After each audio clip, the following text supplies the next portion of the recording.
இப்போ இந்த கர்மான்னு சொல்லக்கூடியதில் 3 வகையாக நமக்குள்ளே இருக்குது அப்படின்னு சொல்லலாம். அஸ்பகர்மா, சுபகர்மா, இரண்டுக்கு மத்தியில் இருக்கிறதுக்கு பேர் சுபம் சொல்கிறோம், சமம் சொல்லுவோம். அப்போ இந்த சமம் சொல்லக்கூடிய விஷயம் என்னென்னா, நம்முடைய உடலில் 3 வகையான காற்று செயல்படுகின்றது. அந்த காற்றுக்கு என்ன சொல்லுவோம்? சூரிய பகவான் காற்று, சந்திர பகவான் காற்றுன்னு சொல்லுவோம். அது இன்னொரு விதத்தில் எப்படி சொல்லுவோம்? சூரிய கிளை, சந்திர கிளை. அப்போ நடுவே வரக்கூடிய காற்றுக்கு பேர் என்ன? பிராண காற்றுன்னு சொல்லுவோம். அப்போ பிராண காற்றும், சூரிய காற்றும், சந்திர காற்றும், இந்த 3 காற்றை சமப்படுத்தி தான் நம்ம வாழ்க்கையை வாழ வேண்டும். சமப்படுத்தல என்ன ஆகும்? எந்த பக்கம் ஏறுதோ அந்த பக்கம் பிரச்சனை உருவாகும். அப்போ சந்திரகலை என்பது குளிர்ச்சியை கொடுக்கும், சூரிய கலை என்பது உஷ்ணத்தை கொடுக்கும். அப்போ நீங்கள் என்ன பண்ணுவீங்க? சூரியன் வந்துட்டா உஷ்ணம் அதிகமாயிரும், சந்திரன் வந்துட்டா உஷ்ணம் குறைஞ்சி குளிர்ச்சி ஆயிரும். அப்போ குளிர்ச்சியில் வாழ முடியுமா? இல்லை சூரியனுடைய வெப்பத்தில் வாழ முடியுமா? நிச்சயமாக 2லேயும் வாழ முடியாது. அப்போ 2க்கு சமப்படுத்தி வாழும்போது நீங்கள் வாழ முடியும். அது மாதிரி தான் நம்மளுடைய வாழ்க்கை. அதனால் நம்ம வாழ்க்கையை வாழ்வதற்கு நமக்குள்ளே இருக்கக்கூடிய காற்று பிராணனை சரியாக அடக்கி நம்ம வாழும்போது நம்ம கர்ம வினைகளையும் சரியாக அடக்கி வாழ முடியும். அப்போ இதனுடைய வழிமுறைகள் தான் சொல்கிறோம். ஒவ்வொரு பேரையும் நம்ம சொல்லிக்கிறோம். என்ன சொல்கிறோம்? கெட்ட பொருளுக்கு கெட்ட கர்மா, நல்ல பொருளுக்கு நல்ல கர்மான்னு சொல்கிறோம். அப்போ சூரியனும் கர்மா தான், சந்திரனும் கர்மா தான், 2 கலந்து தான் நமக்குள்ளே வேலை செய்யுது. அப்போ இந்த சமமான விஷயம் அப்படிங்கும்போது தான் அதை சரிப்படுத்துது. அப்போ உங்களுக்குள்ளே நடக்கக்கூடிய எண்ணங்கள் அப்படின்னு சொன்னால், நீங்கள் என்ன எண்ணத்தில் இருப்பீங்க அப்படின்னா, உங்களுக்குள்ளே தேவையில்லாத கெட்ட பழக்க வழக்க விஷயங்கள் நிறைய உங்களுக்குள்ளே தங்கியிருக்கும். உங்களால் போக்கவே முடியாது. நீங்கள் தனியாக இருக்கும்போது தான் நிறைய வேலைகளை செய்வீங்க. நீங்கள் தனியாக இல்லாமல் மக்களோடு வாழும்போது எந்த வேலையும் செய்ய மாட்டீங்க. இது ஒவ்வொரு மனிதனுக்கும் உண்டு. அதாவது கூட்டமாக இருக்கும்போது சந்தோஷமாக மகிழ்ச்சியாக மனிதன் வாழ்வான். ஆனால் கூட்டத்தோடு தனிப்பட்ட முறைக்கு போகும்போது பலவிதமான கற்பனைகளை கற்பனை பண்ணி அவன் செய்யக்கூடிய வேலையே விசித்திரமாக இருக்கும். எப்படி இருக்கும்?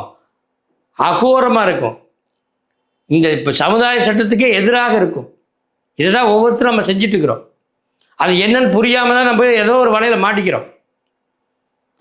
காமங்கிறது எதுக்கு தெரியுமா? மனிதனுடைய சந்தோஷத்துக்கு. அது அளவு, அந்த அளவுக்கு மிஞ்சின விஷம், அமிர்தமும் விஷம்னு சொன்னான். அதனால் உண்மையிலேயே சொல்கிறேன், நம்ம காதல்னால காமத்தினால மிகப்பெரிய பாதிப்பில் அடையிறதுக்கு காரணம் நம்மளுடைய ஆசை தான்.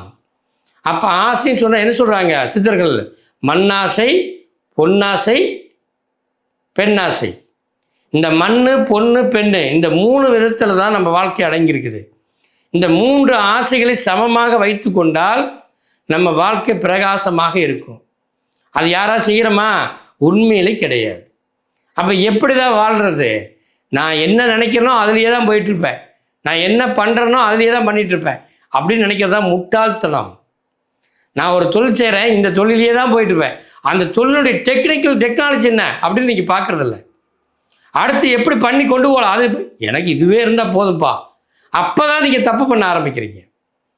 தொழிலாக இருக்கட்டும், உங்கள் குடும்ப வாழ்க்கையாக இருக்கட்டும், உங்களுடைய குழந்தைகளாக இருக்கட்டும், எல்லாருமே முதல்ல ஒரு வாழ்க்கைக்கு மிக மிக முக்கியமான அறிவு. இந்த அறிவே இல்லாமல் நம்ம வாழும்போது முட்டாள்னு தான் சொல்லுவாங்க. ஆனால் பண்ணுறது அத்தனை சேட்டையுமே முட்டாள் சேட்டைகள் தான். எதுக்காக முட்டாளாக நம்ம பிறந்தோம் அப்படிங்கிறது தெரியாமல் வாழ்கிறோம். கடவுள் கொடுத்து 6 அறிவு, எல்லா ஜீவராசிகளுக்கும் 5 அறிவு தான் கொடுத்தான். ஆனால் மனிதனுக்கு என்ன கொடுத்தான்? 6 அறிவை கொடுத்தான். 6 அறிவு இருந்து இன்னும் மனுஷனாக மாற முடியாத மிருகமாக இருக்கிறோம் நம்ம. இந்த மிருக வாழ்க்கை நமக்கு தேவையா? நினச்சி பாருங்க. அப்போ 6 அறிவு இருந்து நம்ம பயன்படுத்த முடியாமல் 7ஆம் அறிவு புரியலைன்னா நம்ம மிருகம்தான். 7ஆம் அறிவை புரிந்து கொண்டு உன் வாழ்க்கையில் வாழ ஆரம்பிச்சிட்டின்னா உனக்குள்ள மிகப்பெரிய ரகசியம் இருக்குது. என்னது? பேரானந்தம். இந்த பேரானந்த வாழ்க்கையில் நீ மிதங்க ஆரம்பிச்சிட்டினாவே நீ என்ன வேணால் செய்யலாம், நீ என்ன வேணால் பண்ணலாம். அப்போ நீ பண்ண வேணுங்கிற ஒரே ஒரு விஷயம் என்னது? அறிவை பெருக்குவது. அப்போ இந்த அறிவை பெருக்கிறதா என்ன செய்யணும்? இந்த அறிவை அறிஞ்சிக்கூடிய ஏதாவது ஒரு விதமான விசித்திரமான ரகசியம் வேணும். அப்போ இந்த ரகசியம் எங்கே கிடைக்கும்? எங்கேயுமே கிடைக்காது, யாருமே தரமாட்டாங்க. இன்றைக்கி எல்லாருமே ஏமாற்று உலகம். எங்கேயா கிடைக்குமா? தரவே மாட்டாங்க. நான் தரவாங்க. என்னது? அறிவு, பேரறிவு, ஆனந்தம், பேரானந்தம். அந்த பேரானந்தத்தை அடையிறதுக்கு உண்டான மிகப்பெரிய சக்தி தான் நான் சொல்ல போகிறேன். அதை கற்றுக்கொண்டு வாழ்க்கையில் மிகப்பெரிய ரகசியத்தை அடையுங்கள். சந்தோஷமாக இருப்பீங்க. நன்றி, வணக்கம். அடுத்த வீடியோவில் சந்திப்போம்.